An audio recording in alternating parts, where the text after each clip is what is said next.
Terima kasih telah mengklik video ini. Video ini dibuat khusus untuk adik-adik yang akan mengikuti persidangan di pengadilan ataupun bagi kalian yang ingin mencari informasi seputar anak berhadapan dengan hukum. Sebaiknya menonton video ini dengan didampingi orang dewasa ya, agar kamu bisa bertanya jika ada yang sulit kamu pahami. Sebagai pengantar, apa yang kamu tahu tentang pengadilan? Sederhananya, pengadilan adalah tempat untuk menyelesaikan perkara atau masalah melalui serangkaian pemeriksaan dalam persidangan agar tercapai rasa keadilan. Namun terkadang prosesnya bisa melibatkan anak-anak atau yang disebut sebagai ABH. ABH adalah anak yang berhadapan dengan hukum. Mereka bisa menjadi pelaku, korban, ataupun saksi. Anak pelaku adalah anak-anak berusia 12 hingga 18 tahun yang diduga melakukan tindak pidana. Tindak pidana adalah perbuatan yang dilarang oleh aturan hukum dan disertai dengan pemberian hukuman bagi yang melanggarnya. Anak korban adalah anak yang mengalami penderitaan atau yang dirugikan secara ekonomi dikarenakan suatu tindak pidana, sehingga keterangan anak korban perlu didengar oleh hakim untuk diperiksa sebelum menjatuhkan putusan. Anak saksi adalah anak yang dapat memberikan keterangan di dalam persidangan seputar tindak pidana yang dia dengar, lihat dan atau alami sendiri. Nah, setelah kamu mengerti apa itu ABH, ada baiknya kamu juga mengetahui siapa saja orang yang akan kamu temui dalam persidangan dan apa tugas mereka. Dalam persidangan, kamu akan duduk di sebuah kursi yang berada di tengah-tengah ruang sidang. Meja yang berada di depan adalah tempat duduk hakim. Hakim dalam sidang anak pelaku biasanya berjumlah 1 namun dapat juga berjumlah 3. Tugas hakim adalah untuk memberikan penyelesaian atas suatu perkara atau masalah dengan tujuan untuk menegakkan keadilan. Di samping hakim, ada panitera pengganti atau disebut juga PP yang tugasnya membantu hakim mencatat segala hal yang terjadi atau dibicarakan dalam persidangan. Di sebelah kiri, ada jaksa penuntut umum atau disingkat menjadi JPU. JPU bertugas menyampaikan tuduhan terhadap seseorang yang diduga melakukan tindak pidana. Tuduhan inilah yang nantinya harus dibuktikan dalam persidangan dan diperiksa oleh hakim. Di sebelah kanan, ada meja advokat atau disebut juga penasehat hukum. Advokat bertugas memberikan bantuan hukum melalui pendampingan kepada anak. Bagi anak korban maupun anak saksi, selain advokat, kamu juga mungkin akan menjumpai pembimbing kemasyarakatan Balai Pemasyarakatan atau disingkat menjadi PK Bapas. PK Bapas bertugas melakukan penelitian, pendampingan, pembimbingan, dan pengawasan terhadap anak pelaku.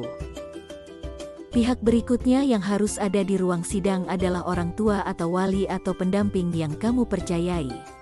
Peran mereka dalam menemani dan memberikan dukungan tentu akan sangat berarti bagi kamu dalam mengikuti persidangan.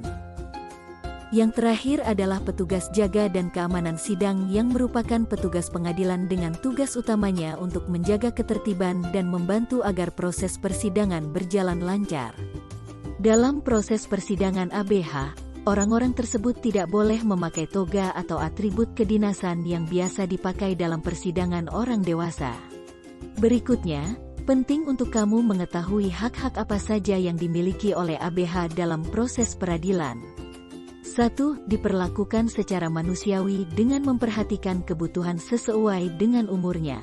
Anak pelaku berhak beribadah sesuai agama atau kepercayaannya, mendapat kunjungan dari keluarga atau pendamping, mendapat perawatan rohani dan jasmani, mendapat pendidikan dan pengajaran, mendapat layanan kesehatan dan makanan yang layak, mendapat bahan bacaan, menyampaikan keluhan, serta mengikuti siaran media massa.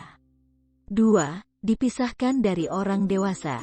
Anak pelaku berhak untuk mendapatkan tempat penahanan, ruang sidang, dan ruang tunggu sidang khusus anak serta tidak berada dalam satu tempat atau ruangan dengan orang dewasa. 3. Memperoleh bantuan hukum dan pendampingan.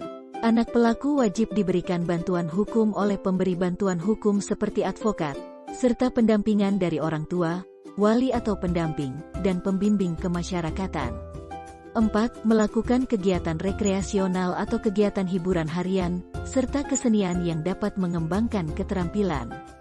5. Bebas dari penyiksaan, penghukuman atau perlakuan lain yang kejam, tidak manusiawi serta merendahkan derajat dan martabatnya. 6. Tidak dijatuhi pidana mati atau pidana seumur hidup.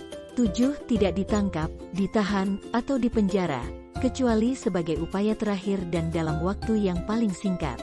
8. Memperoleh keadilan di muka pengadilan anak yang objektif, tidak memihak, dan dalam sidang yang tertutup untuk umum. 9. Tidak dipublikasikan identitasnya. Seluruh identitas ABH wajib dirahasiakan dari pemberitaan di media cetak ataupun elektronik. Hanya inisial nama yang dipublikasikan umum tanpa menggunakan gambar anak. 10. Memperoleh pendampingan orang tua atau wali dan orang yang dipercaya oleh anak korban dan atau anak saksi. 11. Memperoleh advokasi sosial. 12. Memperoleh kehidupan pribadi. Anak pelaku boleh membawa mainan.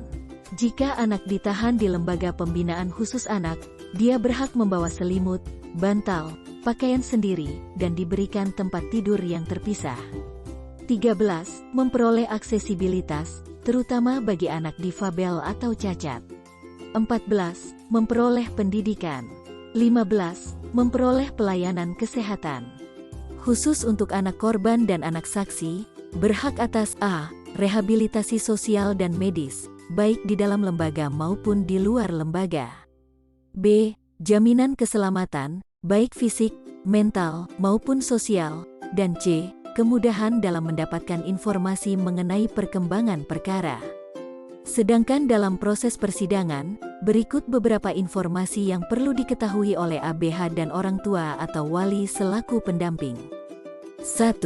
PK Bapas akan membacakan laporan hasil penelitian kemasyarakatan mengenai anak pelaku, dan hakim wajib mempertimbangkan laporan penelitian tersebut sebelum menjatuhkan putusan. 2.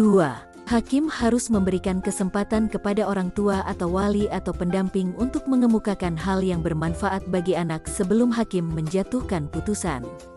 3. Anak korban dan anak saksi berhak untuk tidak didengar langsung keterangannya di hadapan hakim dengan cara merekam keterangannya, atau melalui pemeriksaan online secara audiovisual dengan tetap mendapat pendampingan. 4. Sebelum memberi keterangan, anak korban maupun anak saksi yang sudah berumur 15 tahun dan belum pernah menikah wajib mengucapkan sumpah menurut keyakinan agama masing-masing. Sumpah berarti janji untuk memberikan keterangan yang sebenar-benarnya. Nah, itu tadi informasi persidangan yang perlu diketahui seputar ABH. Semoga bisa menambah pengetahuan kita bersama, dan menghilangkan rasa takut serta cemas adik-adik yang akan menjalani persidangan. Akhir kata, terima kasih dan sampai jumpa di lain waktu.